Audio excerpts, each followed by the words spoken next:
tarda a tothom. Buenas tardes a todas y a todos. Muchas gracias por acompañarnos hoy de nuevo en este nuevo encuentro del ciclo Voces por la Salud, Narrativas y Acción frente al Cambio Climático. Es un placer para mí estar moderando esta sesión que tiene como título Ríos urbanos aliados frente al cambio climático. Bueno, cuando pensamos en los ríos que atraviesan nuestras ciudades, muchas veces los recordamos como espacios que están degradados, canalizados o a veces incluso invisibles. Pero hoy en día sabemos que no tiene por qué ser siempre así. Realmente los ríos son corredores de vida que nos pueden ayudar tanto a reducir inundaciones como a mitigar el calor, como también mejorar la calidad del aire o incluso ofrecernos entornos de encuentro y bienestar. Bien, pues hoy en la sesión de hoy queremos mirar los ríos con otros ojos y queremos verlos no únicamente como infraestructuras que hay que controlar, sino como sistemas vivos que realmente nos pueden ayudar a adaptarnos al cambio climático e incluso a cuidar nuestra salud. Bien, dicho esto, me presento. Yo soy Ione Ávila Palencia, soy investigadora senior de la Universidad Politécnica de Madrid y soy también docente del Máster en Salud Planetaria de la UOC. Y hoy tengo aquí a mi lado a tres invitadas excepcionales. Primero, aquí a mi izquierda tengo a Amparo Benjumea, jefa del Servicio de Medio Ambiente y del Ayuntamiento de Santa Coloma de Gramenet y directora del proyecto de renaturalización del río Besós. A su lado tenemos a Janneke van Bergen, arquitecta paisajista y project leader de OCRA, nos viene visitando desde Países Bajos, donde ha trabajado en la recuperación de un canal en Utrecht. Y luego al fondo tenemos a Erika González, bióloga, activista y coordinadora confederal de Ecologistas en Acción, con una larga trayectoria en la defensa de los ecosistemas hídricos y los derechos ambientales. Bienvenidas. Bien, cada una de ellas nos trae una perspectiva distinta, pero antes de empezar la conversación con ella, vamos a pasar a una presentación que nos va a hacer Laura Chica del Instituto de Salud Global de Barcelona, experta en políticas de clima y salud, y nos presentará los resultados de unos talleres que han formado parte de este ciclo, en los cuales se ha hablado sobre vivienda y ciudades. Laura, cuando quieras. Gracias, Ione. Sí, antes de empezar esta magnífica mesa redonda sobre una solución específica sobre adaptación y mitigación al cambio climático, os voy a contar un poquito lo que hemos hecho en los talleres participativos, que también son una parte muy importante de este proyecto, y cuáles han sido las principales reflexiones y conclusiones. Bueno, en este segundo bloque, los tres ejes principales que hemos estudiado y analizado han sido el espacio urbano, el cambio climático y la salud. Esto a nosotros nos parecía muy importante reunir a tres grupos de personas, a la administración pública, a expertos de diferentes disciplinas y a la sociedad civil para hablar de cuáles son estas estrategias de adaptación en el espacio urbano y específicamente aquí en Barcelona. Hemos tenido dos talleres que se han realizado aquí en el Palau Macaya con alrededor de 10 o 12 participantes que representaban a estos tres grupos y, como decía, con el objetivo de dialogar de manera interdisciplinar y teniendo en cuenta la diversidad de conocimientos y perspectivas de estos actores para así generar propuestas que de verdad estuviesen respondiendo a las necesidades del territorio y que incluyesen diversas perspectivas. Otro de los objetivos de los talleres ha sido fomentar la colaboración entre estos grupos de personas y que tuviesen un tono propositivo y que buscasen hablar de soluciones y no solo de los impactos del cambio climático, que igual es lo que estamos más acostumbrados a escuchar.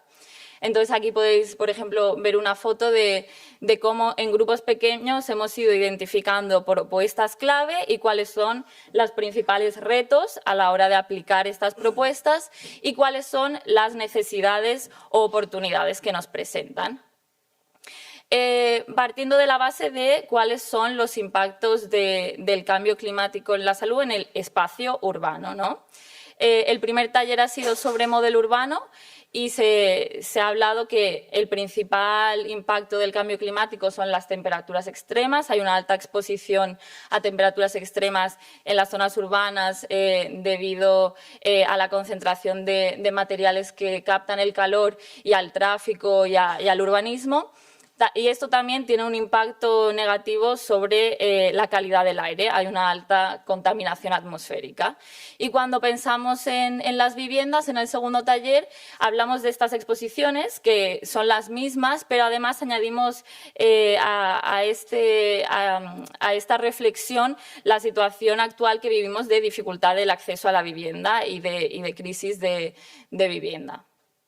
Entonces, ¿qué propuestas han salido? Estaréis pensando. Muchas de ellas ya son conocidas y estaréis familiarizados con ellas. Pues en el primer taller se ha hablado sobre las supermanzanas y los ejes verdes, sobre la ciudad de 15 minutos, que habla un poco sobre o propone una ciudad en la que los servicios y la infraestructura, incluyendo el trabajo, estén a 15 minutos caminando o en transporte público. Y también se ha hablado de cómo la ciudadanía puede jugar un papel en el diseño de los espacios públicos y en el diseño, por ejemplo, de espacios verdes, para que así estén adaptados a sus necesidades y cómo todas estas estrategias pueden ser una herramienta de salud pública. Me enfocaré específicamente en un ejemplo que hemos hablado mucho en los talleres, que son las supermanzanas. Este es una foto de la supermanzana en Sant Antoni y hay un proyecto, y el proyecto piloto ha sido de 4 supermanzanas, pero la propuesta que se repetía una y otra vez en los talleres es que de verdad hay que tener una visión integral de toda la ciudad y escalar y ser más ambicioso en la pacificación y la reducción del tráfico. Si vemos este mapa, lo que muestra es el plan original de cuántas supermanzanas se pretendía hacer, que era alrededor de 500. Cada uno de estos cuadraditos era una supermanzana. Y lo que vemos importante aquí es que el reto de la implementación de las supermanzanas ha sido que ha desplazado algunos problemas a otras calles o a otros barrios y no se ha hecho de manera holística. Entonces, tener un plan más integral lo que propondría, lo que nos aportaría es realmente ese beneficio en la salud que estamos buscando cuando intentamos reducir el tráfico, aumentar los espacios verdes, aumentar el transporte activo. Pero, sin embargo, otro problema que nos presentaban en los talleres es que estas intervenciones de adaptación del medio urbano pueden tener un impacto en la desigualdad en vivienda, ¿no? Pueden tener un impacto en el aumento, en el aumento del precio de la vivienda y la gentrificación. Entonces, cuando hemos hablado de viviendas, hemos hablado principalmente se habla de la rehabilitación de la vivienda para asegurar este confort térmico y para prevenir problemas de salud. Pero también hemos hablado, por ejemplo, de las soluciones basadas en la naturaleza, como pueden ser las cubiertas verdes. Pero siempre nos encontrábamos con el obstáculo de que por ejemplo, las ayudas para la rehabilitación no llegaban a las personas más vulnerables y nos preguntábamos por qué, o que no se escalaban las iniciativas para que realmente llegasen a todos y esto puede producir más desigualdades. Entonces, algunas soluciones que se han presentado son el aumento de la vivienda pública, que es muy lógica, pero el aumento de la vivienda pública sostenible. Y otro ejemplo ha sido el de las cooperativas de vivienda. Actualmente en Barcelona hay 21 proyectos de cooperativa de vivienda. En esta foto podemos ver un ejemplo de la Xarxalle, que es una cooperativa de vivienda en la Barceloneta. No, es justo el edificio que encontramos en medio. Y los beneficios que nos dan las cooperativas de vivienda es la posibilidad de un poco salir de las lógicas especulativas del mercado de la vivienda, pero también a nivel de salud una mayor implicación en la toma de decisiones y conexión con el barrio, una mayor capacidad de decisión de la calidad de los materiales o del aislamiento y que otra vez atendiese a las necesidades de los propietarios. Sin embargo, podemos ver otra vez que no todo el mundo puede acceder por tiempo o por recursos a formar una cooperativa de vivienda. Entonces, una de las principales conclusiones ha sido que cuando hablamos de adaptación al cambio climático y de promover con políticas públicas esta adaptación y dar fondos, lo tenemos que hacer de la mano de políticas sociales, como puede ser la regulación del mercado de la vivienda, la regulación de los precios. Es algo que salió continuamente, que debería ir de la mano de estas intervenciones para que no haya un aumento de las desigualdades en salud. También, hablando mucho de la adaptación del entorno urbano, se llama la atención que no estamos hablando de la adaptación de los comportamientos de los humanos, ¿no? Y entonces, como con proyectos de divulgación, educación, tendríamos que también apoyar este cambio de comportamiento que es necesario, por ejemplo, sobre todo con el tema del transporte, la reducción del tráfico y el aumento del transporte activo. También hablamos sobre ecología urbana cuando hablamos sobre soluciones basadas en la naturaleza, principalmente para que no sean puntuales y que no nos den los beneficios que realmente buscamos, sino que tengan una visión holística y que sean sostenibles en el tiempo. Cuando hablamos de cubiertas verdes o de aumentar los parques o de qué tipo de biodiversidad queremos en los parques. Y por último, os dejo con algunas preguntas que no hemos resuelto en los talleres, pero que iban un poco a hacernos pensar cuál es el límite de crecimiento de las ciudades, ¿no? Cada vez sabemos que hay una tendencia, que la tendencia es que va a aumentar la población en las ciudades, y esto nos supone un reto cuando realmente queremos ciudades más saludables. Y también otra reflexión que se quedaba sin responder era cómo se relaciona la ciudad con otros territorios, ¿no? También, sobre todo cuando se ha hablado de transporte y de dónde vienen los flujos de transporte, reflexionábamos sobre cuáles son estas relaciones de dependencia con territorios periféricos y cuáles son como un siguiente paso de dónde mirar cuando queremos hablar de una adaptación que sea integral y que sea duradera a largo plazo. Y esto sería todo. Ahora, como os comentaba, tenemos un ejemplo específico de cómo la renaturalización de ríos, pero en el espacio urbano, puede ser una solución. Y lo que veo muy interesante es escuchar las diferentes perspectivas que también hemos querido traer hoy aquí para ver cómo juntos podemos conseguir que estas estrategias sean más inclusivas y no sean solo beneficiosas para algunas personas o algunos grupos de personas. Muchas gracias.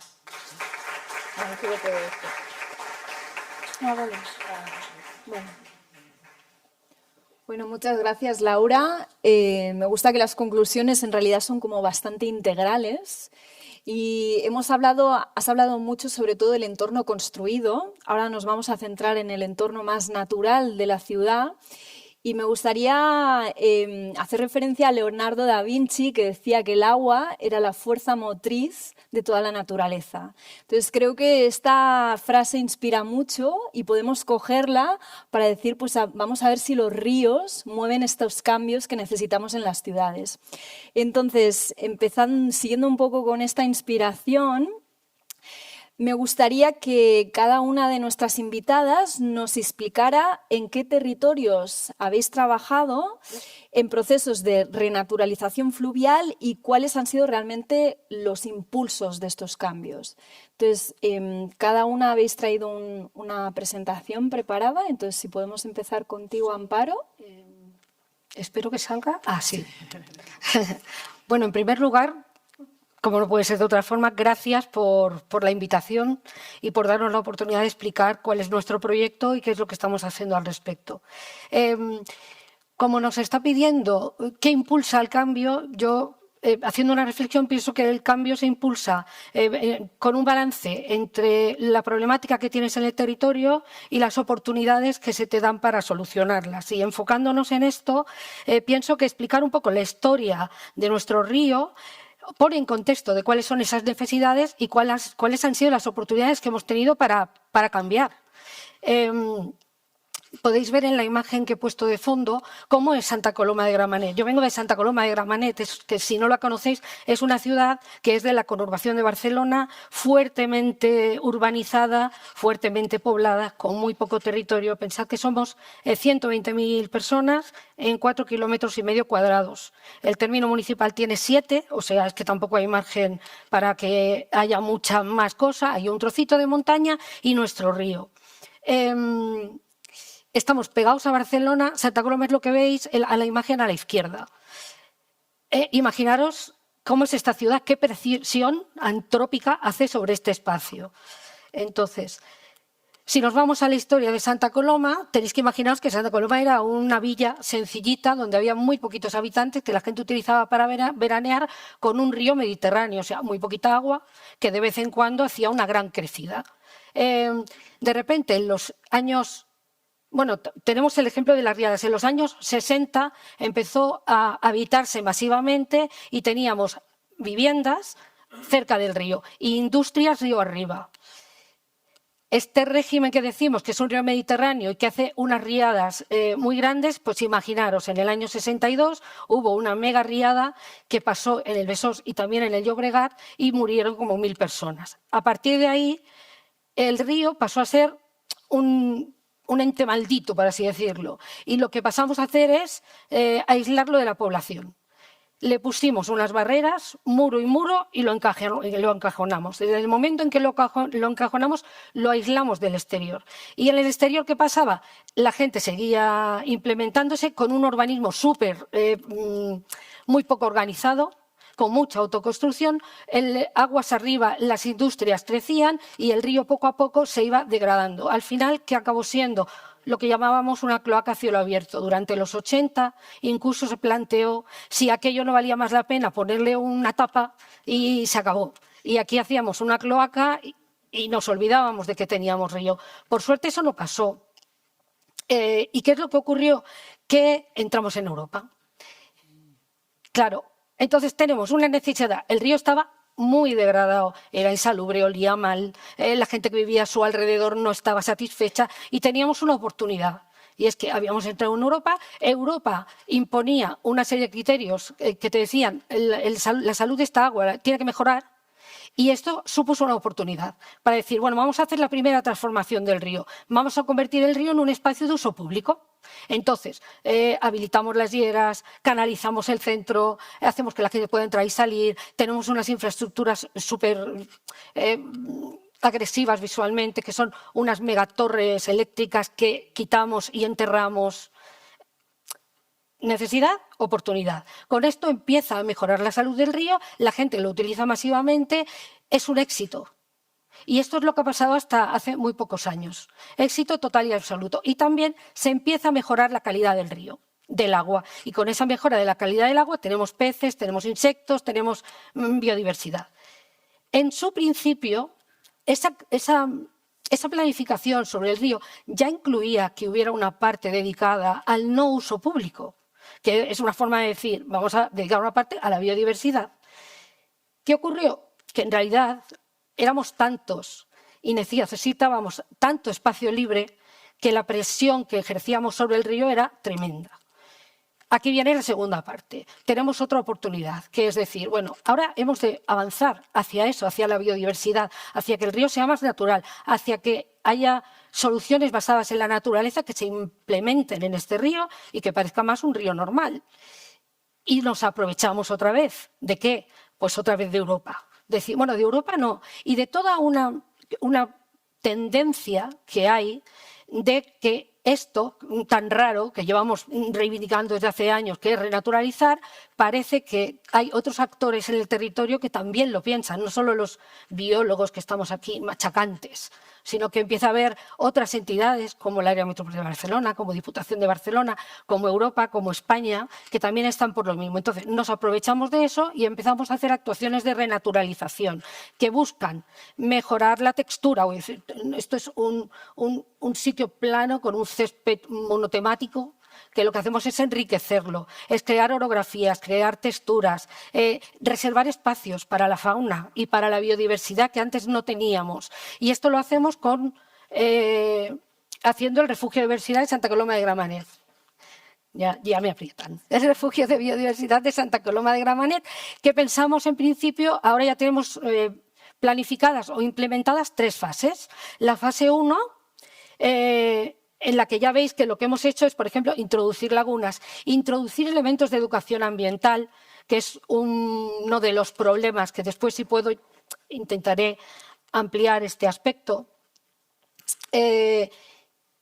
Trabajar sobre la conectividad del río, porque acordaros que acabo de explicar que lo habíamos encajonado con un cajón exterior y un cajón interior y ahí no había forma. Entonces, fase 1 lo hemos hecho con la colaboración de Área Metropolitana de Barcelona, fase 2 lo hemos hecho mediante un fondo Next Generation, que nos ha dado la Fundación Biodiversidad, y fase 3 está en proceso y también seguramente lo vamos a hacer otra vez con la ayuda de Área Metropolitana de Barcelona. Y pues eso, creo que es eso, que es cuestión de encontrar un equilibrio entre las necesidades que uno tiene y cazar al vuelo todas las oportunidades que tienes, que no es fácil. Muchas gracias, Amparo.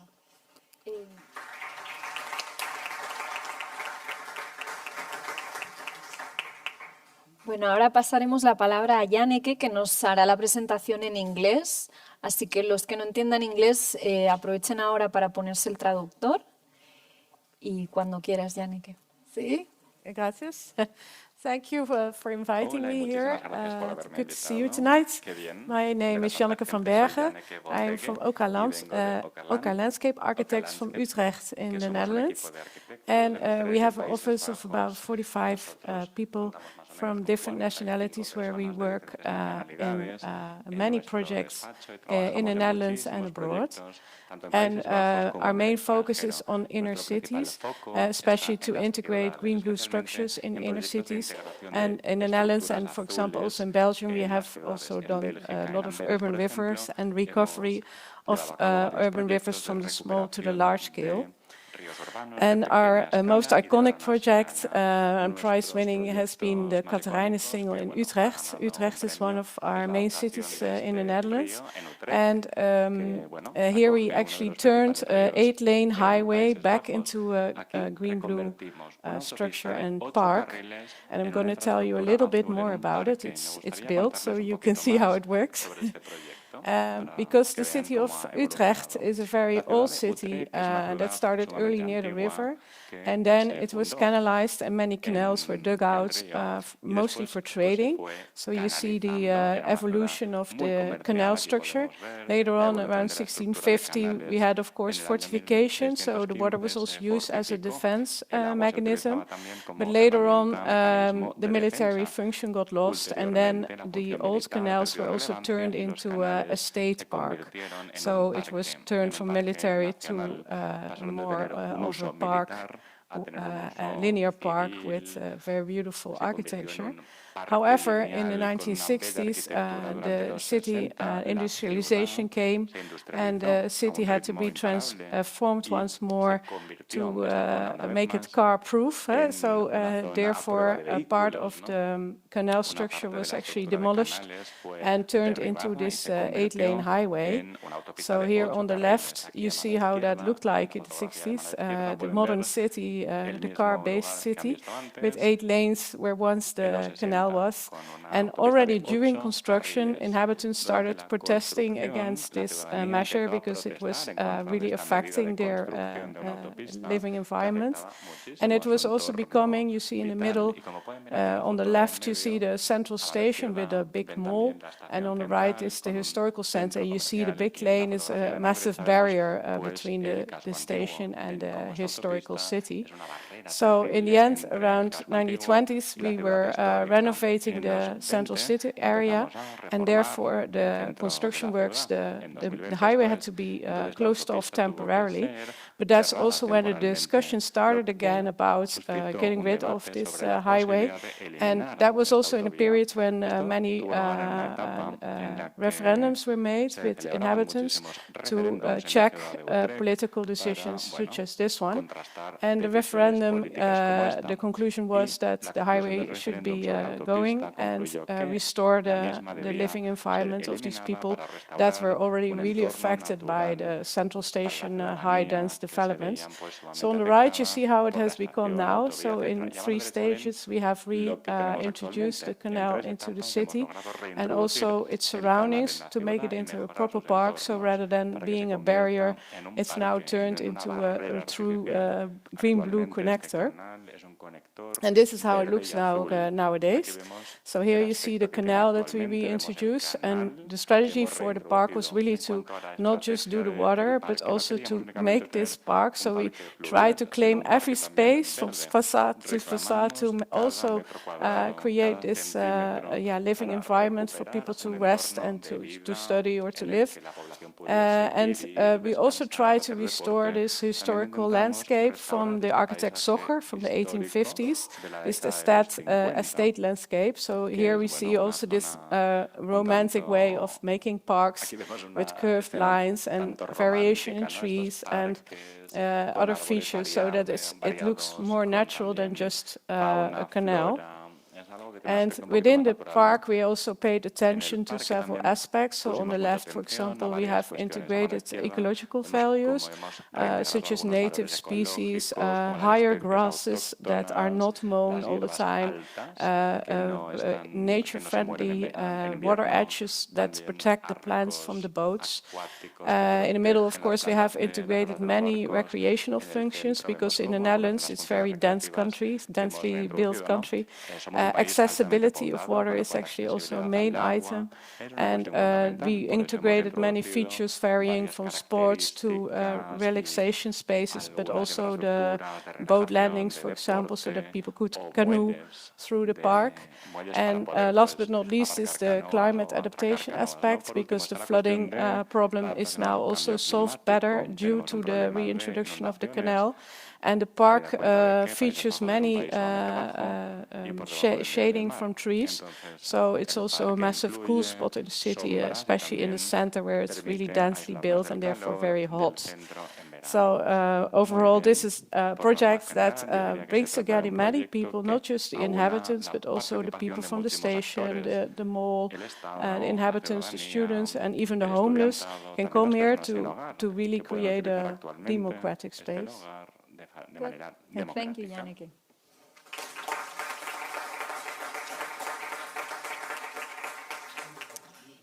Y siguiente, Erika, cuando quieras.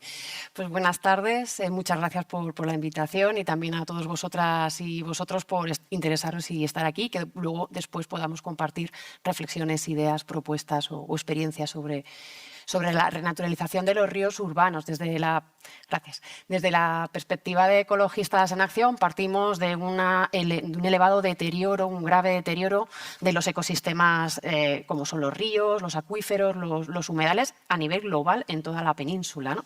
Y los tramos urbanos de ríos no son una excepción, ¿no? Ya como lo habéis hablado, nos encontramos con ríos canalizados, que son vertederos, incluso que son entubados y ponen hormigón encima para seguir construyendo, ¿no? Para seguir expandiendo las ciudades. Y bueno, pues en esa situación, Ecologistas considera que hay que descaminar todo esto y que hay que recuperar las funciones ecosistémicas de los ríos, sus valores ambientales y más, o sea, no solo por recuperar ese ecosistema, ese espacio natural en el medio de ciudades hormigoneadas y llenas de asfalto, sino también desde un punto de vista antropocéntrico, porque en medio de una emergencia ecológica como la que estamos viviendo, tener estos espacios es la garantía de vivir en espacios más o menos adecuados, tener una calidad de vida más o menos digna y bueno, pues mejorar la salud de la población, ¿no? Entonces, bueno, con esa perspectiva planteamos proyectos de renaturalización de ríos, ¿no?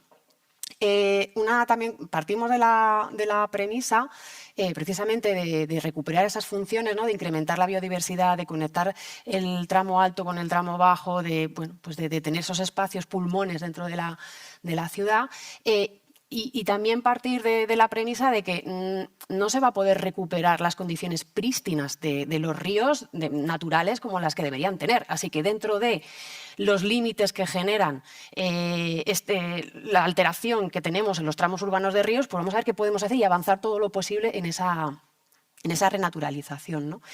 no sé si se ve muy bien, pero bueno, en Ecologistas en Acción, el área de agua ha tenido como un intenso trabajo con los grupos de ecologistas, diferentes grupos de ecologistas en prácticamente todo el territorio del Estado español para elaborar y proponer proyectos de renaturalización de tramos urbanos de ríos, ¿no?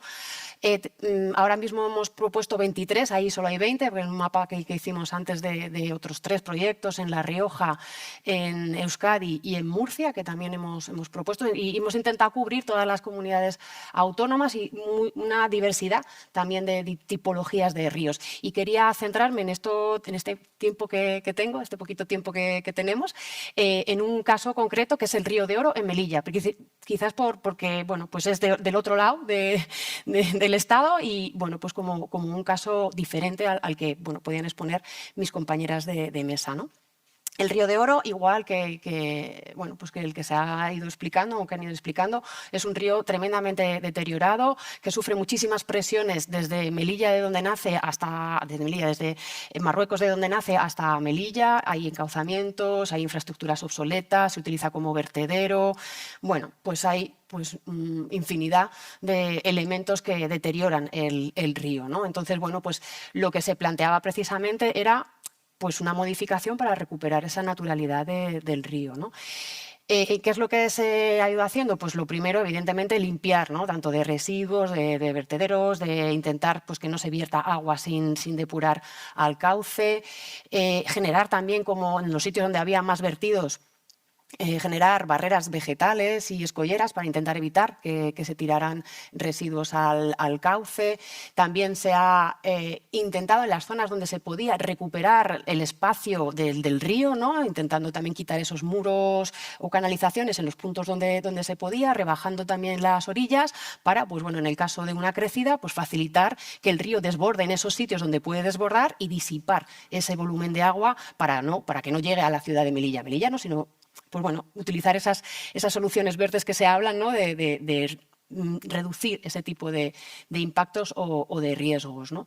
Y por supuesto también una de las cuestiones que tienen es una extensa superficie también de especies invasoras como es la caña, pues intentar retirarlas y favorecer la plantación con especies autóctonas del cauce, ¿no? Carrizos, eneas, taráis, bueno, pues acebuches, bueno, como diferentes. Oh my God.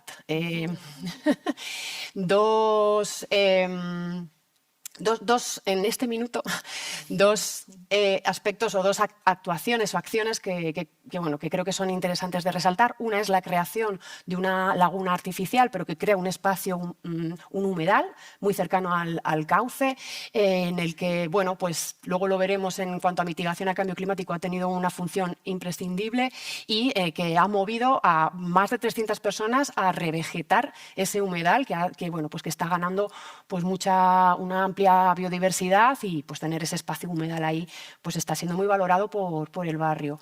Y otra de las cuestiones que queríamos aportar acá es en la acción de comunicación y de colaboración con los vecinos y vecinas cercanos a los tramos de ríos, ¿no? En este caso es una barriada de población con bastante situación de exclusión, con bastante situación de abandono institucional y que miraban con bastante desconfianza los movimientos que había cerca de su barrio en el río, ¿no? Para intentar generar esa confianza, para intentar también pues, que se apropiaran del proyecto y que lo vieran con buenos ojos, se habló con el colegio, con la Asociación de Madres y Padres de Alumnos y se propuso pintar ese muro, que es el muro que separa el barrio del río, pues de manera colectiva, con los niños y niñas, las especies vegetales y animales que tendría que tener el río una vez renaturalizado. Y fue una muy buena actividad, hubo muy buen enganche de todos los niños y niñas, de los padres y madres, y sí que fue como un incentivo para que el barrio viera con muy buenos ojos y se apropiara de este proyecto y lo defendiera. Muy bien, muchas gracias.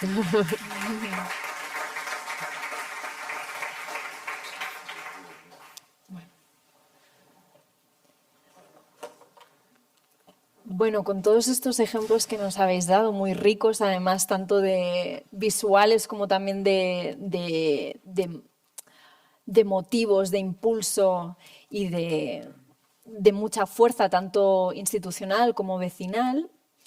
Ya lo habéis comentado un poquito, pero me gustaría quizás profundizar un poquito más en qué papel consideráis que juegan los ríos y las riberas frente al cambio climático? Es decir, cómo pueden realmente ser herramientas de adaptación y mitigación frente a casos como pueden ser pues, temperaturas extremas, lluvias torrenciales, etcétera. Pues si puedo empezar yo y también tendré el... no sé sí, si, porque justo la siguiente diapositiva... Sí. Ay. Como me quedé también presentando esa laguna artificial que se llama la Laguna de los Pájaros, no sé si se puede poner la presentación que había antes, para que se viera un poco, porque justo, o sea, se creó esa laguna, se replantó con la población, eso se hizo en el año, o sea, la laguna creo que se hizo en el año 2020 o 2019 y en el año 2021, a ver, vamos por aquí, ajá. Ahí está. Y en el año 2020 vino la primera riada, bueno, primera no, vino una riada, vino una crecida del caudal importante en el río de Oro y se observó cómo la recuperación del espacio de inundación del río, generando esta laguna, lo que hizo fue, pues lo que la función histórica, bueno, la función ecológica que tienen esas llanuras de inundación de los ríos, que es disipar la fuerza de esa avenida, ¿no? La ciudad, la parte más importante o más poblada de la ciudad de Melilla está aguas abajo. Lo que se hizo al generar esa zona, ese humedal pegado al cauce, fue pues, que ejercía esa función. Pues bueno, viene una avenida, la avenida desborda el río va hacia la llanura de inundación, que es esta laguna, y eso quitó un importante caudal, más aguas abajo, donde hay más población. Y además, tanto con la vegetación que había crecido, ¿no? Que había conseguido generar bosque de ribera como el propio humedal, ralentizó la velocidad del agua. La velocidad del agua, o sea, cuando tenemos un canal hormigoneado, sin nada, absolutamente, lo que hace el agua es tener una velocidad inmensa. Y además,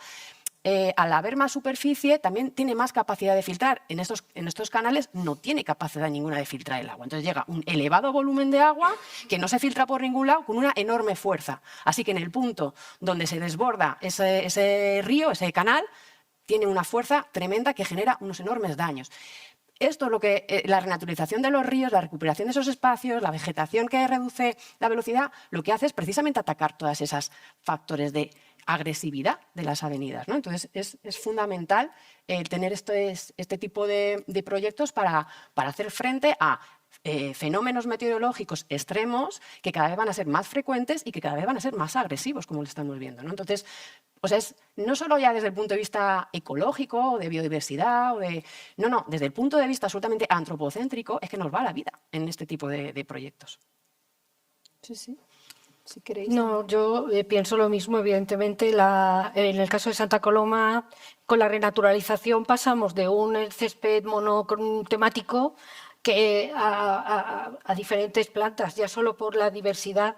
Evidentemente, todo ese ecosistema va a aguantar mucho mejor el cambio climático, será mucho más resiliente. Evidentemente, el río en sí mismo, que suele ser un canal, que es decir, cuando tiene calidad, es un canal de refresco directamente, porque normalmente conecta montaña y mar. Con lo cual hay corrientes de aire de día y de noche. Si el río está renaturalizado y es interesante estar en él, pues la gente evidentemente se puede favorecer muchísimo más de ese espacio. Se aumenta la infiltración del agua, con lo cual los freáticos funcionan mejor, porque tú estás trabajando sobre la orografía. Pasas de tener un espacio que es plano a tener sitios donde tú trabajas las texturas para que el agua se infiltre. Por lo tanto, esto también va a favor del cambio climático, incrementa sombras. Bueno, en fin, es que no acabaríamos nunca. Y podríamos seguir eternamente y tampoco quiero pisar al resto de las ponentes, pero, en fin, las ventajas son infinitas, ¿no? Yeah, Do you want to add anything? Thanks. I agree with Erika that flooding is a very good way to claim new space. I used to work for a program in the Netherlands called Room for the River, where we actually had to mitigate the flood problems, and we also had to claim new spaces. So the flooding gave us the urgency to make more room and later on also occupy it for nature or for recreation, agriculture and so on. So there's a different way of making room. And things like vegetation, for example, also help to stop erosion. So with building with nature, we can become even smarter in engineering the discharge to the sea. And that will offer new combinations and chances for recreation and livability. Muy bien, perfecto. Hablando un poquito, hemos hablado de los diferentes ejemplos, habéis hablado pues, de temas para poder evitar o paliar eventos extremos, el refrescar, el que sea realmente un lugar que también pues, haga la ciudad más vivible. Pero claro, al final llevar a cabo este tipo de intervenciones en las ciudades requiere una serie de coordinación entre diferentes actores, ¿no? Entonces me gustaría entrar un poquito en lo que es un poco más la parte de gobernanza. En cada uno de los ejemplos que habéis presentado, cada uno habrá tenido su propio reto, ¿no? Entonces, por ejemplo, Amparo, en tu caso, ¿podrías quizás entrar un poquito más en detalle en con qué retos se ha enfrentado la administración pública para llevar a cabo un proyecto como puede ser el de Río del Besós? Sí. Primero voy a hablar de mi libro y es con qué retos nos enfrentamos los biólogos ambientólogos para llevar a cabo en una administración pública este tipo de retos. O sea, este tipo de problemáticas o este tipo de proyectos, porque lo primero que tenemos es que convencer a nuestros compañeros y a nuestros superiores. Y esto, cualquiera que esté trabajando en la administración pública sabe que no es una cuestión nada sencilla. Por lo tanto, el primer reto lo tenemos ya las personas. Después, cuando por fin consigues convencer a tus compañeros y a tus superiores de que es una cuestión que es necesaria y que es conveniente y que es políticamente favorable y atractiva, te toca abordar el reto económico, porque claro, sobre todo estamos hablando todo el rato Santa Coloma. Santa Coloma es una ciudad que no tiene industria, que solamente es una ciudad dormitorio, solo hay gente es decir, no hay ninguna potencia económica y el ayuntamiento no tiene ingresos para llevar a cabo este tipo de actuaciones que valen muy caros. Por lo tanto, es estar, algo he comentado antes, siempre ojo a visor a ver dónde sale la oportunidad a la que tú, debido a que ya lo tienes pensado y lo tienes preparado, te puedes juntar a ella, puedes cogerla. Esto no es fácil, de tu día a día has de sacar un momento de pensar yo voy a preparar esto por si acaso. Esto, en la vorágine del trabajo, es realmente complicado de hacer. Has de tener las ideas muy claras. Por tanto, los que lo llevan a cabo tenemos que ser creyentes en estas cosas. Si no eres creyente y no eres entusiasta, no van a salir nunca. Yo creo que esto un poco en el discurso se nota, ¿no?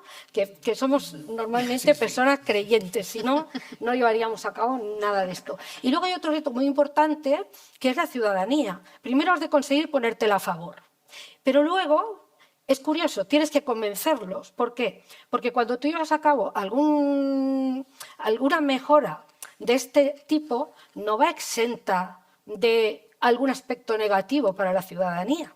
Por ejemplo, os pongo dos ejemplos. Cuando se lleva a cabo aquella primera acción en el que convertimos un agua que no tiene nada a un agua que empieza a estar mejor y un espacio que la gente utiliza, nos encontramos con que tenemos, por ejemplo, un pico de mosquitos. ¿Por qué? Porque todo ese sistema está desestabilizado. Por lo tanto, puntualmente puede haber aspectos negativos que tienes que convencer a la gente que vive al lado y que está frita, tienes que convencerla de que aquello es pasajero, de que en el fondo vale la pena. Por lo tanto, es un reto importante. Y en esta segunda parte que os digo, que hemos renaturalizado, claro, ¿qué pasa? Que de repente la gente estaba entrando en todos lados y ahora tú le dices, no, aquí no vas a entrar. Le tienes que explicar muy bien qué es lo que estás haciendo, por qué no vas a entrar, qué aspectos positivos tiene. Esto no todo el mundo lo entiende. Por lo tanto, yo creo que hay retos a todos los niveles. No sé si me he dejado alguno. Me parece estupendo.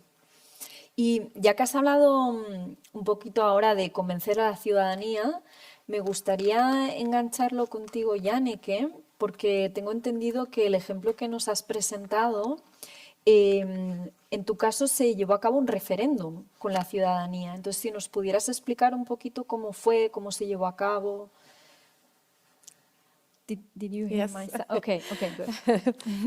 Yes, so muchísimas gracias. when we were working on the central station area, there were nos more and pusimos a more trabajar en protests la against the zona high de dense la estación development, central, ¿no? and Y that había was around muchísimas 2000 when quejas also ciudadanas. politicians Fue en el año 2000, used referendums a cuando los lot. It was in políticos fashion empezaron a utilizar to use a muchísimo la referendum técnica del for larger referéndum. political decisions. So they Planteaban made a referéndum referendum siempre que where había the una decisión inhabitants could política relevante. vote for the Y development celebraban, of decía, pues este referéndum their sobre neighborhood, una temática and also concreta con relación al the desarrollo municipality was urbano, also y forced el to ayuntamiento también compensate part of the compensaba central area developments. o So tenía those que two aportar, ¿no?, al forces actually desarrollo met de estos because the proyectos. referendum Y said bueno, creo the que highway should ambas go, cosas se combinaron, and then ¿no? the El compensation referéndum for dio green space positivo, was made se also by the decidió a través del municipality. referéndum que So había que therefore, erradicar la somehow autopista, these y forces después joined. también hubo un And referéndum as an en el architect, que we se really obligó listened to al what the ayuntamiento a people pagar una parte brought de la in, reforma. and we En tanto que also arquitecta, used it yo me sometimes centré a against the escuchar, municipality because we had to escuchar lo que la ciudadanía negotiate also quiere, in quería, space y a to negociar accommodate all the el functions that everybody ayuntamiento wanted. Also, para the ver dónde municipality had podíamos a long list transferir of todas las demands and funciones, ¿no?, the que inhabitants. desaparecían But somehow we con la were able to erradicación de la convince the autovía. inhabitants Y that bueno, they poco a would poco get a really pudimos nice convencer green a front los garden ciudadanos. Les because dijimos, van a initially tener they all ustedes un wanted jardín en parking, la you puerta know. de su casa, So they also had porque de to entrada lo que change querían their eran plazas de mindset, and then aparcamiento. as a No, designer un jardín en we su had to casa bring y no up lo vas a this tener ni que conversation cuidar, about it les and decíamos. bring in their Entonces, bueno, wishes de alguna manera so es una people manera would de trust us, and then trasladar we could o de make a intentar integral design hacer in que the end, tuyos but los deseos de la with ciudadanía, pero también help from both. Yes. Es una tarea Bien. ardua, desde luego. Entonces, hemos hablado un poco de administración pública, nivel ciudadanía. Quizás ahora sería interesante también a nivel un poco más Estado, ¿no? En tu caso, Erika, creo que igual nos puedes explicar un poquito cómo crees que sería necesario cambiar el marco normativo español para que se pudieran potenciar más este tipo de acciones. Voy a empezar también hablando un poco de la pregunta Amparo, Sí, de los desafíos o los retos entre instituciones, con el propio caso del Río de Oro en Melilla, porque se presentó el proyecto por parte de Gelaya, que es el grupo allá de Melilla, al gobierno de allí de Melilla, que lo rechazó de plano, y se consiguió bueno, pues que la Confederación Hidrográfica del Guadalquivir sí que viera con buenos ojos el proyecto y bueno, pues se financiara con los fondos que comentaste, Amparo, de los Next Generation a través de la Fundación Biodiversidad. Y lo que pasa es que se ha puesto en marcha, lo ha puesto en marcha la Confederación Hidrográfica del Guadalquivir, pero el gobierno de la ciudad autónoma no está de acuerdo con el proyecto y es un riesgo a la hora del sostenimiento, o sea que es una pelea continua por parte de Gelaya, de defensa de ese proyecto, ¿no? Luego podemos entrar más en las amenazas que puede suponer. En relación al marco normativo, lo que en general vemos en Ecologistas en Acción, no solo con los ríos urbanos, sino con todos los ríos, es que más allá de modificar el marco normativo, el primer paso es respetar el marco normativo existente. ¿Por qué no se está respetando? La ley de aguas, por ejemplo, pues no es que sea una maravilla, tiene cosas que hay que mejorar, pero establece determinados elementos que si se respetaran, ganaríamos mucho y avanzaríamos mucho, ¿no? Si se respetara el caudal ecológico de los ríos que permiten la vida de forma natural en esos ríos, pues estaríamos ganando mucho y esto no se está haciendo. Y el caudal ecológico se pone en la ley de aguas, que es que se tiene que respetar por encima de cualquier uso. Es una restricción previa a cualquier uso, ¿no? Pues esto no se está respetando. También hay una prelación de usos, una priorización de usos, poniendo en primer lugar el uso de abastecimiento de las necesidades humanas, ¿no? Y se está priorizando otros usos con mayor valor económico, que es entonces, primero vamos a respetar, o por ejemplo respetar el dominio público hidráulico, ¿no? Y hay construcciones a saco en pleno dominio público hidráulico. Entonces, primero vamos a respetar y luego vamos a ir a la vez viendo qué modificaciones. En el caso, por ejemplo, de la renaturalización de los tramos urbanos, hay un marco normativo y unos planes estratégicos los que queramos, ¿no? O sea, tenemos la estrategia de la Unión Europea sobre biodiversidad, que habla de cómo las ciudades de más de 20.000 habitantes tienen que elaborar planes de ecologización urbana. Tenemos también el Marco Mundial de Biodiversidad, Kunming-Montreal, que lo que plantea es aumentar la superficie, la calidad y la conectividad de los espacios verdes. Tenemos también el Reglamento de la Unión Europea para la restauración de la naturaleza, en el que aporta o propone que se tienen que restaurar más de 25.000 kilómetros de ríos y quitar barreras. Tenemos también la Estrategia Nacional de Restauración de Ríos 2023-2030, en el que plantea como líneas estratégicas la mejora de la normativa existente, la mejora del conocimiento, actuaciones específicas de restauración fluvial, mejora de la gobernanza, formación, divulgación, sensibilización. Hay un marco normativo, hay planes que respaldan la actuación de los gobiernos municipales, en este caso, que son los que tienen más la competencia sobre este tipo de proyectos. Lo que falta en muchas ocasiones es voluntad política para llevar a cabo ese tipo de proyectos, para financiarlos. Son caros relativamente. O sea, ¿cómo mides si es caro o no caro? La recuperación de ese espacio. O sea, yo digo no desde el punto de vista más materialista, intereses económicos o capitalistas, sino desde el punto de vista de la vida. O sea, y esto es lo que intentamos exponer en Ecologistas en Acción, ¿no? O sea, no es caro para todo el beneficio a la población, para todo el beneficio a la ciudad que tiene este tipo de proyectos, ¿no? Y bueno, Santa Coloma lo ha llevado adelante y otros municipios, pero pocos de los 23 proyectos que hemos presentado, muy pocos han salido adelante y ahí, pues bueno, seguimos peleando porque haya una cierta voluntad política, forzada por otra parte, por la población, para que hagan este tipo de proyectos. Muy bien, muchas gracias. Y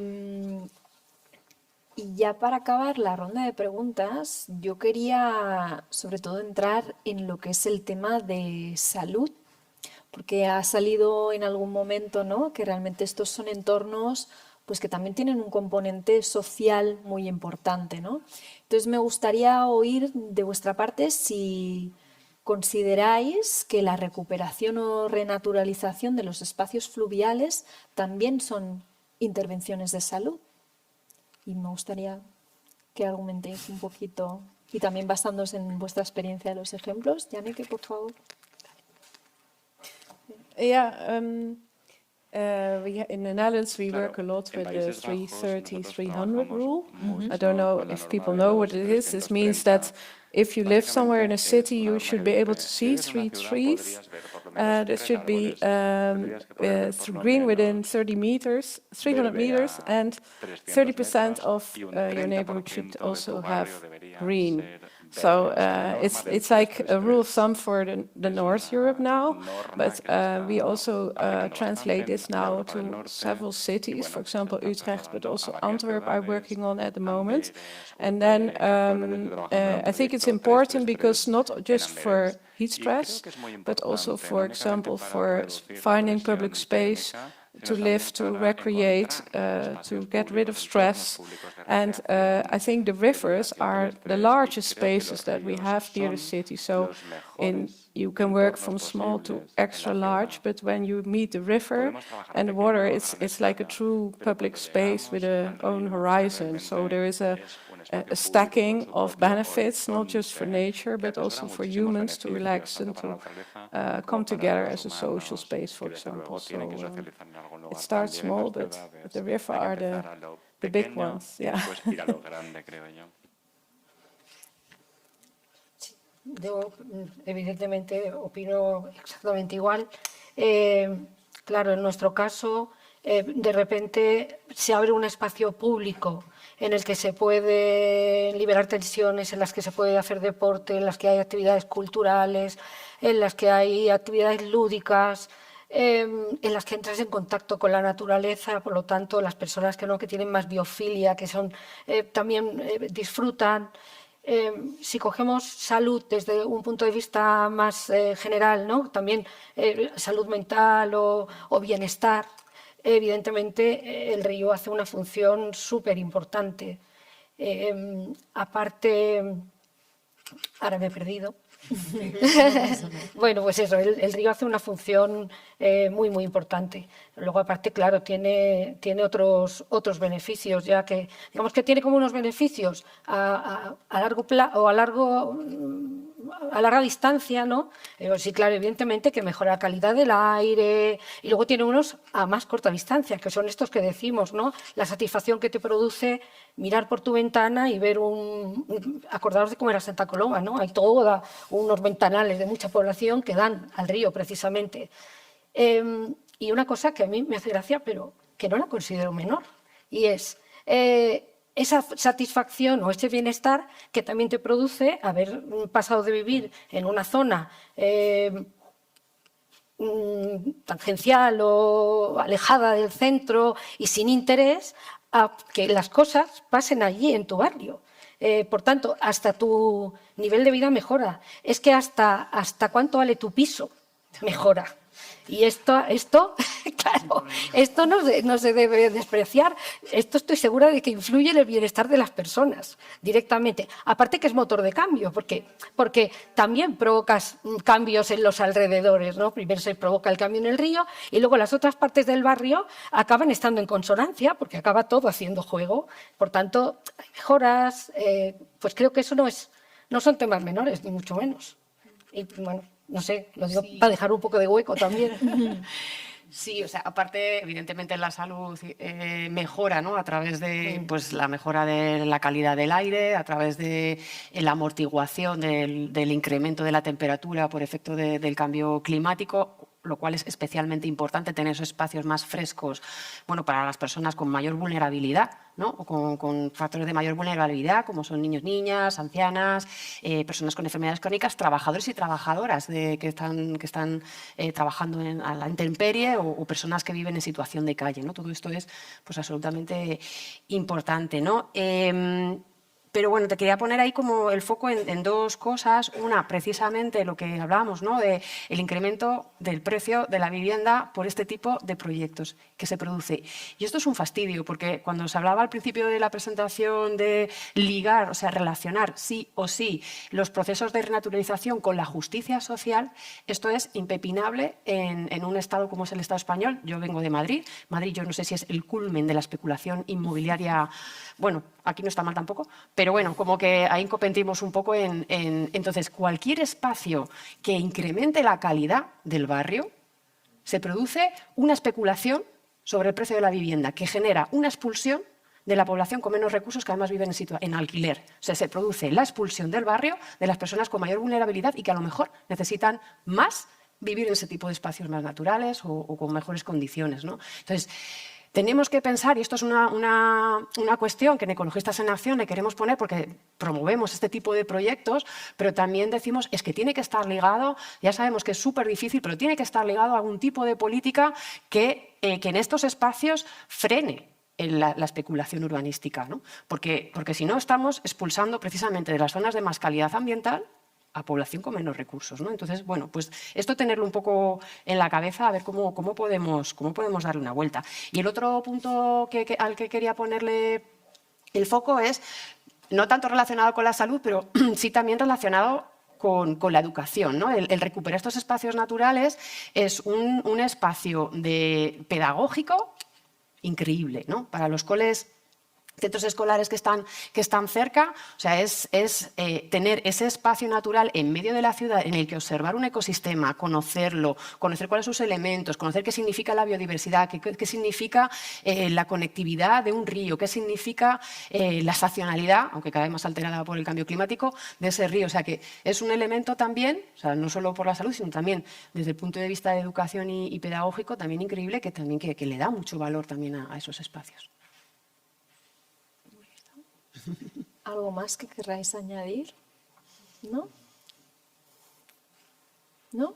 Bueno, pues entonces ahora vamos a aprovechar y vamos a abrir al público, así que cualquier persona que tenga alguna pregunta a nuestras invitadas puede levantar la mano y tenemos a una persona con un micrófono. Creo que aquí tenemos dos. En primera fila.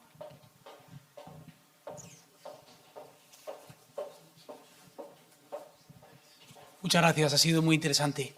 Mi pregunta es muy simple. Se me ocurre que este es un asunto menos polémico políticamente, es decir, que incluso ayuntamientos que con ideologías diferentes en otros asuntos adoptaría políticas muy diversas. Sin embargo, en este tema es posible sacar adelante proyectos.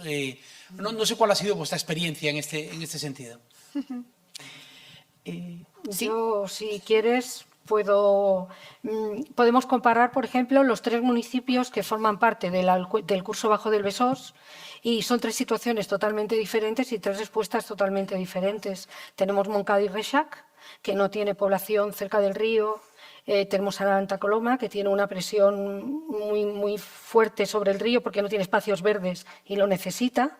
Y tenemos San Adrián del Besós, que tiene la playa y que tiene... El impulso que ha tomado este proyecto en cada uno de esos municipios es totalmente diferente. Santa Coloma ha tomado mucho impulso y ha sido pionera siempre, pues tiene una necesidad de espacio verde muy grande. Y por lo tanto se mueve porque lo necesita. Si no lo necesitara, creo que, por ejemplo, otros municipios que no lo necesitan tanto no se han movido tanto. Por tanto, yo creo que la necesidad es un factor muy importante. Aparte, evidentemente, que hay ciertos retos que ahora se pueden abordar y antes no. Cuando Santa Coloma se plantea aprovechar el río, a pesar de que reserve este espacio para la biodiversidad, lo hace con un objetivo puramente social y de uso público. Y ahora, en estos momentos, 25 años después, porque se cumplen ahora 25 años de que se hizo el Parque Fluvial del Besós, es cuando se atreve a dar un paso más y decir, vale, vamos a hablar también de biodiversidad, vamos a hablar de otros aspectos ligados al río, de dar un pasito en ese sentido. Pero yo no creo que sea fácil, ¿eh?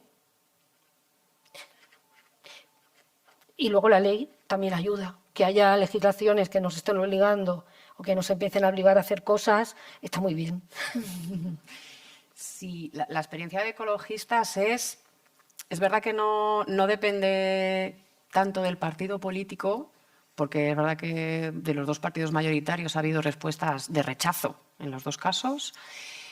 Es verdad que a lo mejor un gobierno progresista de entrada te lo compra más, pero por ejemplo, en el caso de Madrid, con el río Manzanares, lo compró un gobierno progresista, se puso, bueno, y no todo, pero bueno, se hizo. Se puso en marcha, se vio el resultado espectacular del crecimiento y vegetación de ribera, de tener unos árboles que se veían por encima de la carretera. O sea, es precioso y hay una valoración muy buena por parte de la población, independientemente del partido al que vote. Entonces, eso lo sabe el gobierno actual y lo mantiene y dedica una inversión y lo mejora, que es del Partido Popular. O sea, que es verdad que es algo como de sentido común más allá de corrientes o ideológicas o partidistas, que supone una mejora para la ciudad, que supone votos para el gobierno municipal, independientemente del partido, y por lo tanto interés en llevarlo a cabo. Entonces, esa ha sido un poco creo que en el río Piles, en Gijón, pasó algo parecido. O sea, que es verdad que a lo mejor te lo compran a priori, bueno, de hecho en Madrid hubo que pelear y en Gijón también, contra un club de remo que quería tener represado el río y los intereses vinculados al club de remo. Finalmente, en los 2 casos sí se consiguió retirar ese club de remo, recuperar la naturalidad del río, y una vez iniciado el proyecto, ya te digo, el cambio de gobierno no significó vuelta atrás, todo lo contrario, mantenimiento y fortalecimiento de ese proyecto, porque es que se ve que toda la población está encantada con el proyecto. Sí, yo quería complementar también, porque claro, en nuestro caso, aunque Santa Coloma ha sido la que ha empezado, los demás han seguido. Quiero decir, cuando en la primera transformación, digamos, se unió también San Adrián y se unió Montcada. No en la misma medida en un principio, pero luego ampliaron. Al final, el Parque Fluvial abarca todos los tres municipios.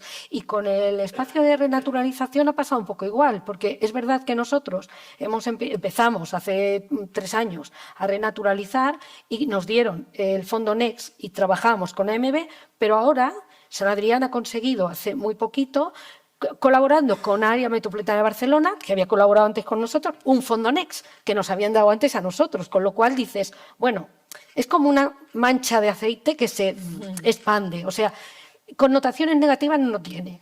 Y aunque cueste empezar, cuando empiezas todo el mundo lo quiere. digamos.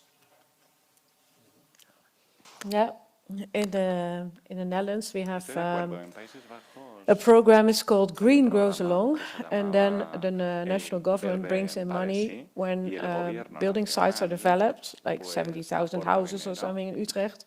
We have to compensate Por ejemplo, by si hay also una claiming green construcción de spaces. 70.000 And the national viviendas government en does Países this because Bajos, there's ahora hay nobody una else ley who que wants dice to que hay que advocate the compensar green space por otherwise. los espacios que se ocupan, However, we creando have also espacios noticed verdes. it's very hard to get it También nos damos into cuenta de planning que es sumamente difícil processes introducir because it's too las regional. zonas verdes And en our procesos biggest de successes have planificación been with urbanística, direct contact porque and el collaboration with the enfoque es sumamente municipalities itself. regional, y So con lo cual es on a difícil hacer la smaller scale, planificación we are more a gran successful in escala. integrating Tenemos más urban éxitos, rivers pues, than a on the pequeña escala que a regional gran scale. escala, So, ¿no? Que a escala más and regional. sometimes we have to Muy start small, difícil. yeah. Y como decíamos, hay que empezar a lo pequeño para ir poco a poco yendo más a lo grande. Que había Sí. una mano por aquí. Mi pregunta, bueno, tengo dos preguntas, pero bueno, la primera iba un poco encaminada a lo que habéis dicho, pero ampliándolo. Es decir, yo entiendo y sirve lo mismo para gente que está en la administración, decisores políticos, para técnicos que están rehabilitando espacios públicos, como para ecologistas y gente que estáis trabajando, digamos, en la acción, ¿no? Que es una intervención pública de un espacio público, es una intervención que puede requerir un acuerdo en un municipio. Lo que no entiendo es un río en un trozo. Porque un río viene desde arriba y por lo tanto tú puedes decirles en Melilla, oye, te voy a arreglar esto por Melilla. No, también, porque si no te lo arreglan por delante te va a venir toda la porquería que los demás no quieren arreglar. Entonces, ¿cómo convencéis para decir, no, vamos a hacerlo aquí? Bueno, vamos a hacerlo aquí, pero va a venir lo que viene de fuera, ¿no? Y lo segundo, ya es más, no sé si tenéis una visión. Nos está ocurriendo en estos días con la Dana, desde el año pasado, que hay muchos cauces que están, digámoslo así, inundados no de agua, sino de casas, de construcciones, etcétera. ¿No sería el momento de tomar todos estos casos para prevenir y empezar a pensar en políticas de prevención a partir de volver a encontrar los cauces? Hoy, por ejemplo, en Alcanar, que es una población de aquí de Tarragona, se está empezando a hablar de los primeros refugiados climáticos. Se está empezando a pensar que hay que expropiar las casas que están en el cauce porque no pueden vivir. Entonces, quiero saber si esto puede servir como acicate para avanzar. Es que, bueno, en Ecologistas en Acción llevamos décadas señalando lo mortal que es la construcción en dominio público hidráulico en cauces, ¿no? Hicimos una campaña increíble cuando sucedió la avenida que se llevó por delante a muchas vidas en Biescas, y cada año, en un clima mediterráneo como el nuestro, se producen daños y muchos años daños personales. Y cada año seguimos diciendo, hay que retirar todas las construcciones de dominio público hidráulico, hay que retirar todas las construcciones en zonas de alto riesgo de inundación. Claro, pero el urbanismo, que tiene unos intereses económicos pues de los más potentes en este país, es el que marca, ¿no? El que vemos que marca, ¿no? A pesar de que se ve por delante vidas. O sea, es una impotencia y una frustración que tenemos como organización el ver cómo se pierden vidas sabiendo qué es lo que se necesita hacer, muy fuerte, ¿no? Yo creo que ya el extremo se llevó con la Dana, ¿no? del año pasado en el País Valencià, sobre todo, y yo creo que eso más o menos sí que se ha ido viendo, ¿no? Como el señalamiento de las zonas de alto riesgo de inundación, se ha ido avanzando en intentar que no se construya o no autorizar la construcción en dominio público hidráulico, desde luego, pero en zonas de inundación, y yo creo que sí que se está viendo la necesidad de, al menos como primer paso, no seguir construyendo en zona inundable, que se sigue construyendo, ¿no? O sea, que es tela. Y luego lo otro es, si por ejemplo, la Dana del año pasado, si todas las casas que han sido destruidas por la Dana, se dice, no se puede volver a construir aquí, hay que construir en otro lado, pero es que no se está haciendo eso, es que se está construyendo en el mismo sitio. Entonces, bueno, pues es tremendamente doloroso y que el cambio de política se tenga que hacer cuando se llevan por delante tantas vidas, ¿no? Entonces, bueno, pues no sé si aprenderemos de esta, ¿no? Yo puedo apuntar un poco el tema que comentabas primero de cómo se pone de acuerdo a diferentes, claro, de la absurdidad, ¿no? De que un espacio natural tenga un principio y un final que coincida con el término municipal. Y más en los términos, por ejemplo, en el caso nuestro, que son términos municipales sumamente pequeñitos. Claro, evidentemente el Besós atraviesa varios términos municipales.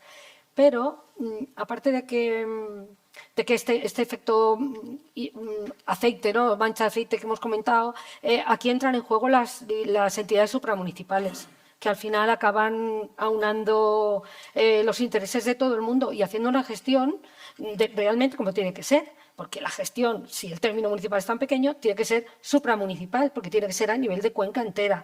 Entonces, en el río Besós concretamente tenemos el Consorcio Besós-Tordera, tenemos Diputación de Barcelona, que es la que gestiona el parque fluvial del Besós y que la gestiona en los 3 términos municipales, no solo en uno, y hace políticas conjuntas. Pero es la única forma. Tirar de alguien que te va a coordinar y que te va a marcar unas prioridades y una forma de hacer conjunta.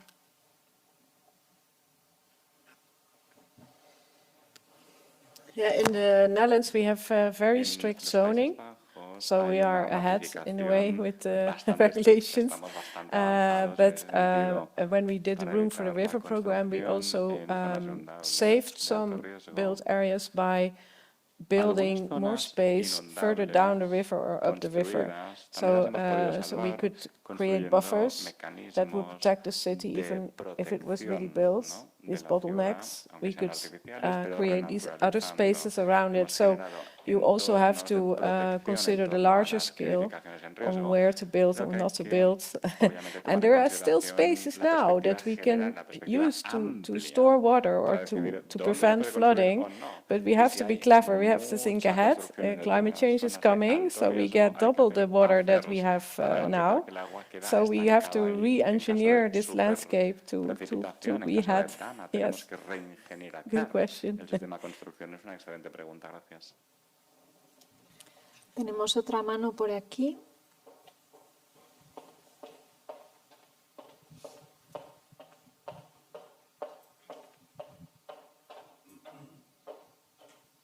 Vale, gracias.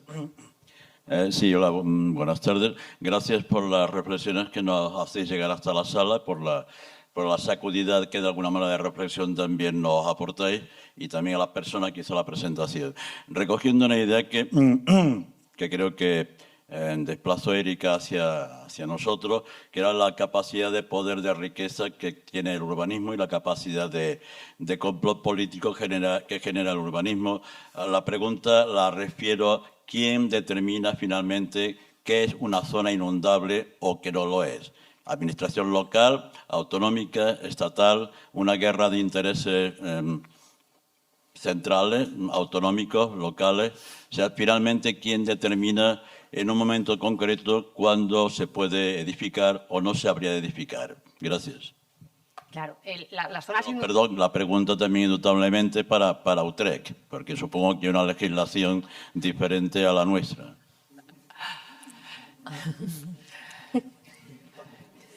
Sí, pues... No, a las 3, ¿no? Vale.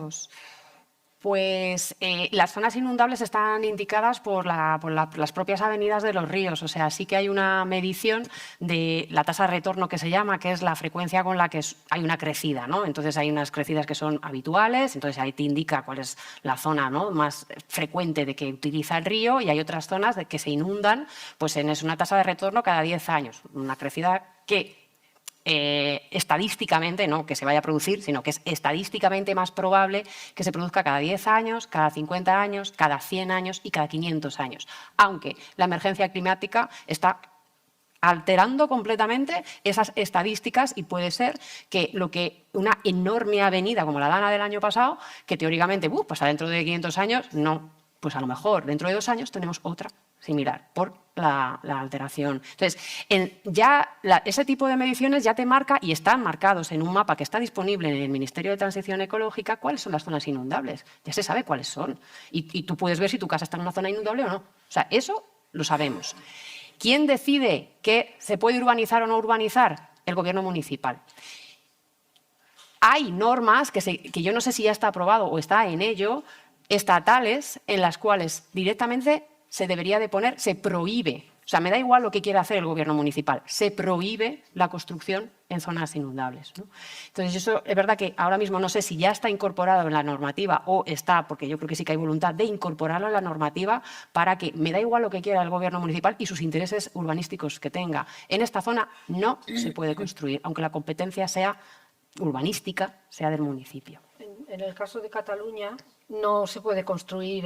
Marca el ACA, la Agencia Catalana del Agua, hace un informe que es preceptivo, o sea, que dice dónde no se puede construir o dónde sí se puede construir y también qué usos son aceptables en cada zona. A lo mejor se puede construir, pero teniendo unas medidas, las que sean, para la urbanización. Y esto es la Agencia Catalana del Agua, o sea, el gobierno regional también tiene capacidad para regular.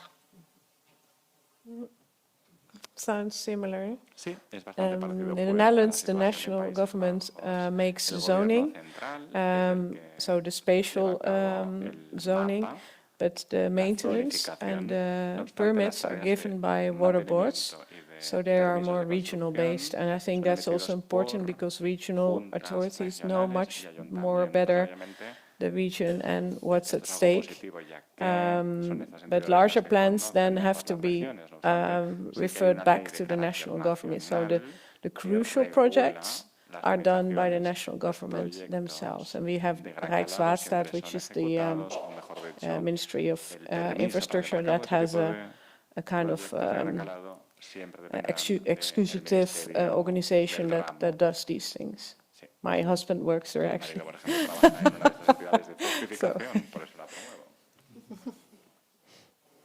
¿Alguna pregunta? Vale.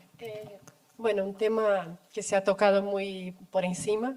Y bueno, Erika ha comentado sobre el marco normativo, ¿no? Y hemos hablado de esto de que cómo esto va más allá del tema de ecología y todo esto.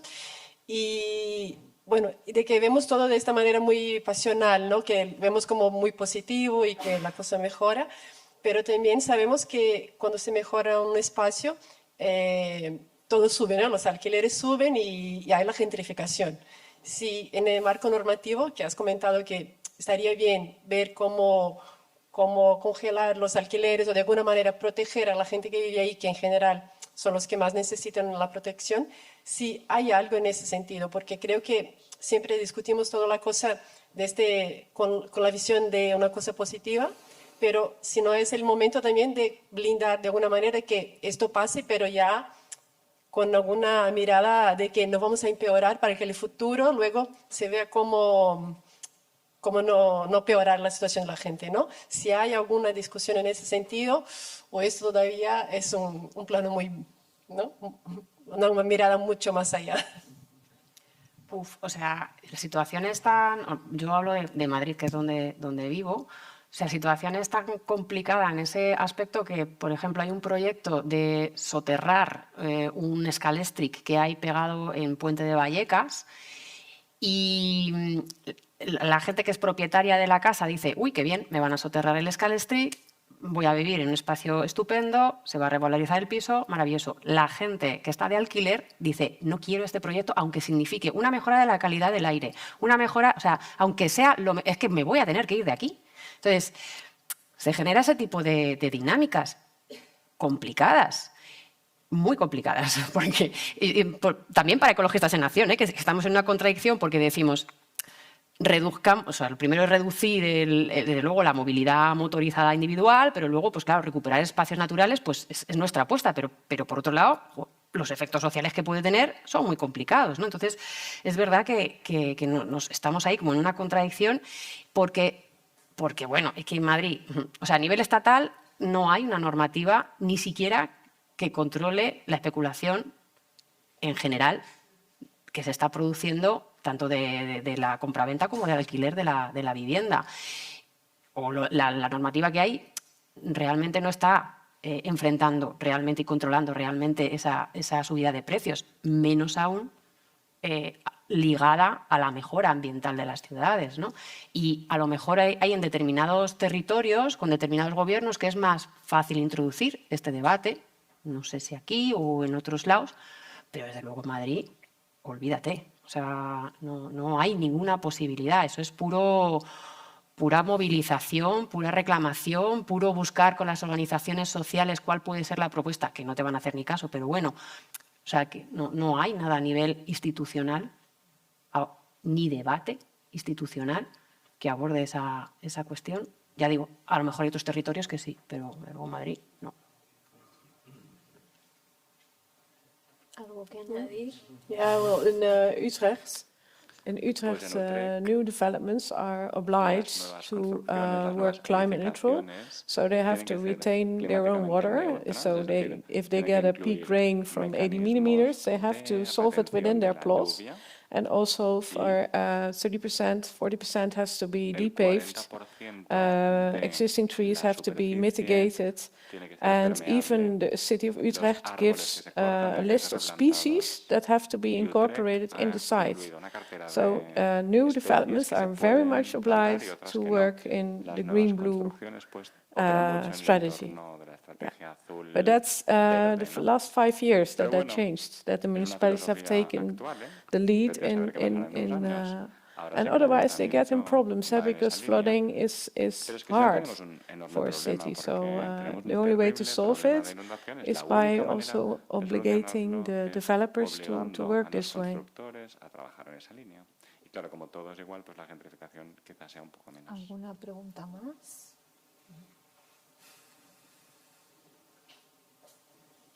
Sí, por aquí tenemos. Sí, muy brevemente bueno, primero de todo, gracias por las presentaciones muy elocuentes, todas ellas. Y para Janneke, me ha parecido que hablaba del proyecto Making Room for Rivers, haciendo espacio para los ríos en the Netherlands o en Países Bajos. Tengo entendido que el programa ya lleva algunos años. Si podías hacer algún balance de los resultados, ¿no? Porque hasta donde tengo entendido se trabajaba sobre territorios muy diferentes, ciudades de tamaño diferente. ¿Qué balance podemos hacer de esa estrategia, ¿no?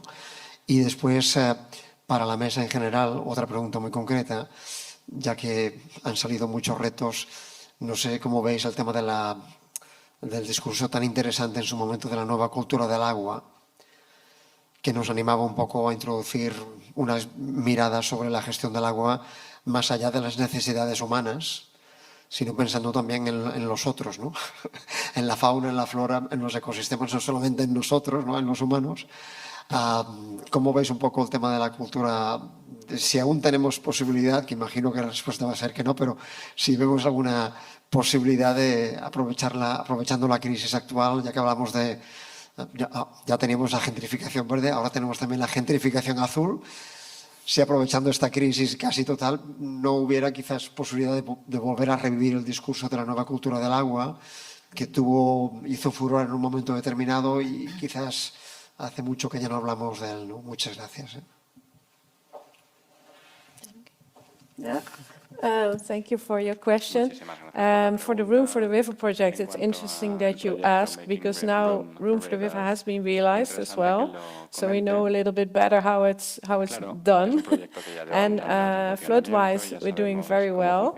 I have to admit that the process of, for example, getting inhabitants out of the new river spaces was very hard. Some cases, the inhabitants took their own initiative to make another solution, so there were also great examples. For nature, it has been a struggle still, because for a hydraulic perspective, we want we want open riverbeds, but for nature we want more variety and gradients. So we are still battling to preserve forests or to preserve islands in the riverbed, and for that we actually would like some more space even. What was also interesting was that the first goal of Room for the River was safety, flood safety, but the second goal, which was in every project, the second goal was spatial quality, and that included biodiversity. So that also made the program very special, and that's why we're also still famous for it, because we had these double goal. And that really worked. So I live in Nijmegen, where we made there was a massive bypass made, and everybody was struggling with it, and now we call ourselves the Florence of the North. So we have much more nature values now. We have much more recreational values now. It's like a whole new green-blue lung come beside the river, and it's amazing. Yeah, it's really amazing. It transforms cities as a whole. So that's a big success. Yo, sí, respecto a la nueva cultura del agua, ¿no?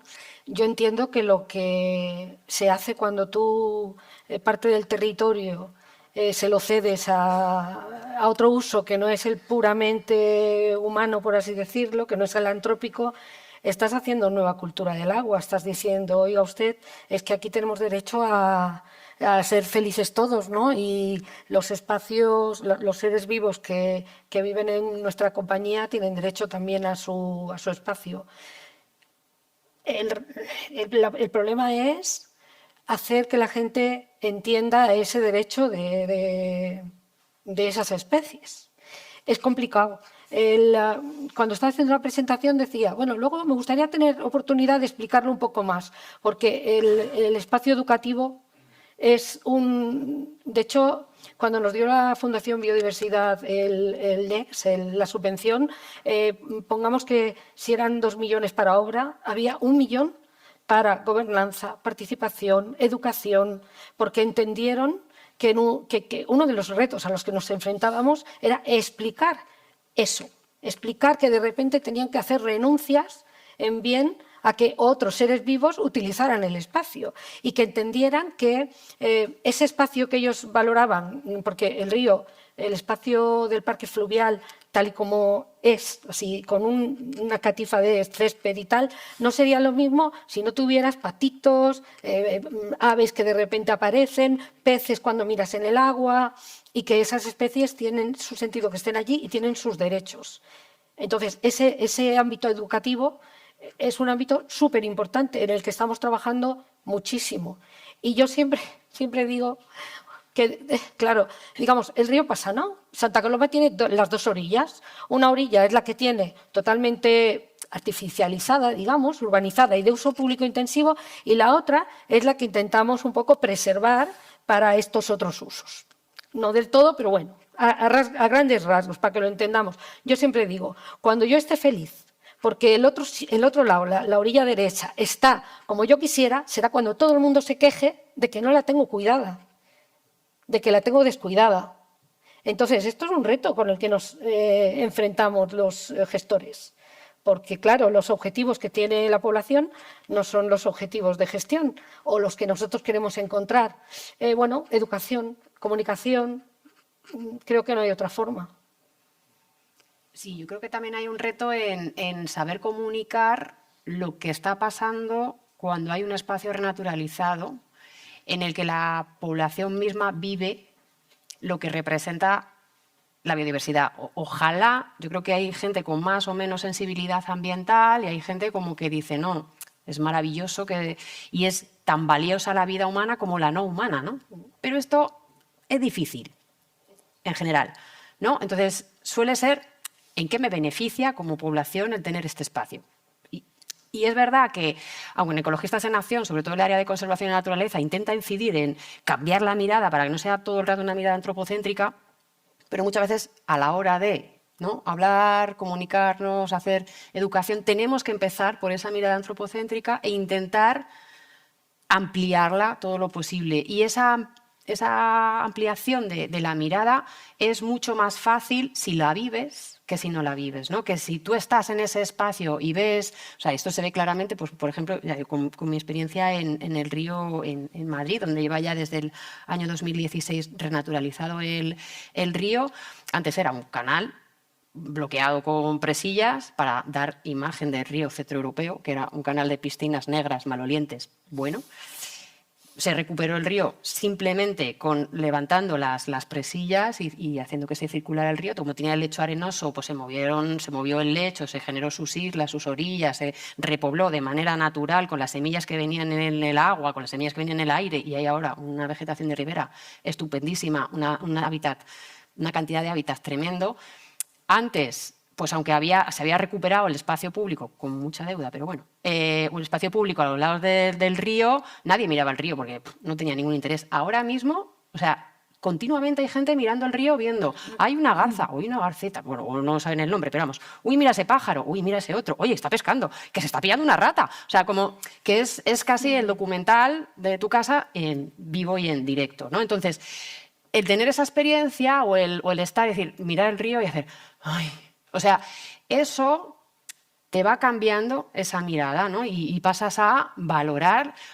Y mira, o sea, me acuerdo también que fue una anécdota muy tonta.